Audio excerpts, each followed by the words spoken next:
Hello, freshmen. Video number 2, The Body Ritual Among the Nacerima by Horace Minor.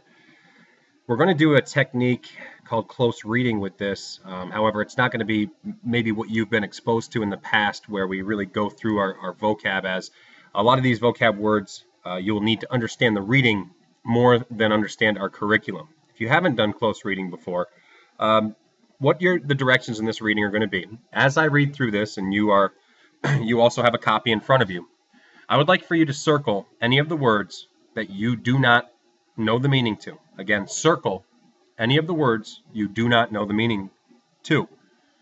Again, this is from Horace Minor, who is an anthropologist. Anthropologists study culture. And this reading is called The Body Ritual Among the Nacerima. Most cultures exhibit a particular configuration or style, a single value or pattern of perceiving the world, often leaves its stamp on several institutions in the society. Examples are machismo in Spanish-influenced cultures, face in Japanese culture, and pollution by females in some Highland New Guinea cultures. Here, Horace Minor demonstrates that attitudes about the body have a pervasive influence on many institutions in Nacerimian society. The anthropologist has become so familiar with the diversity of ways in which different peoples behave in similar situations that he is not apt to be surprised by even the most exotic customs. In fact, if all of the logically possible combinations of behavior have not been found somewhere in the world, he is apt to suspect that they must be present in some yet undescribed tribe. This point has in fact been expressed with respect to clan organization by Murdoch. In this light, the magical beliefs and practices of the Nacerima present such unusual aspects that it seems desirable to describe them as an example of the extremes to which human behavior can go. Professor Linton first brought the ritual of the Nacerima to the attention of anthropologists 20 years ago, but the culture of this people is still very poorly understood. They are a North American group living in the territory between the Canadian Creole, the Yaqui, and the Tarahumara of Mexico, and the Carib and Arawak of the Antilles. Little is known of their origin, although tradition states they came from the East. Nacerima culture is characterized by a highly developed market economy, which has evolved in a rich natural habitat.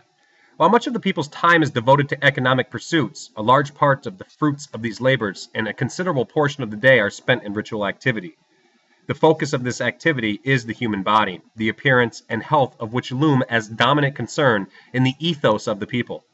While such a concern is certainly not unusual, its ceremonial aspects and associated philosophy are quite unique. The fundamental underlying belief of the whole system appears to be that the human body is ugly and that its natural tendency is to debility and disease. Incarcerated in such a body, man's only hope is to avert these characteristics through the use of powerful influences of ritual and ceremony. Every household has one or more shrines devoted to this purpose. The more powerful individuals in society have several shrines in their houses. In fact, the opulence of a house is often referred to in terms of the number of such ritual centers it possesses. Most houses are of wattle and daub construction, but the shrine rooms of the more wealthy are walled with stone. Poorer families imitate the rich by applying pottery plaques to their shrine walls. While each family has at least one such shrine, the rituals associated with it are not family ceremonies but are private and secret. The rites are normally only discussed with children, and then only during the period which they are being initiated into these mysteries. I was able, however, to establish sufficient rapport with the natives to examine these shrines and to have the rituals described to me. The focal point of the shrine box is a chest, or box, which is built into the wall. In this chest are kept the many charms and magical potions, without which no native believes he could live. These preparations are secured from a variety of specialized practitioners. The most powerful of these are the medicine men, whose assistants must be rewarded with substantial gifts.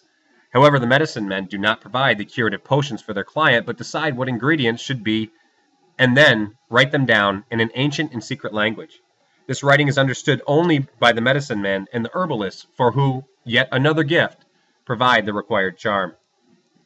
The charm is not disposed of after it has served its purpose, but placed in the charm box of the household shrine. As these magical materials are specific for certain ills and the real or imagined maladies of the people are many, the charm box is usually full to overflowing. The magical packets are so numerous that people forget what their purposes were and fear to use them again. While the natives are very vague on this point, we can only assume that the idea in retaining all the old magical materials is that their presence in the charm box, before which the body rituals are conducted, will in some way protect the worshipper. Beneath the charm box is a small font.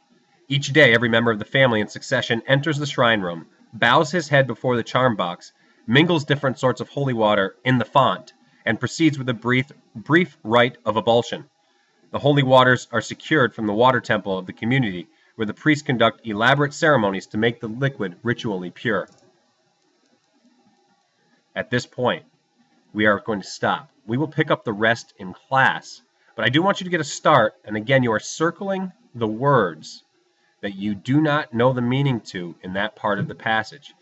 We'll then clarify in class tomorrow through our discussions. We'll go on to read. If you have the time tonight, please read the rest. It is not a formal assignment, but if you do have the time, please read the rest of the reading. Thank you and good night.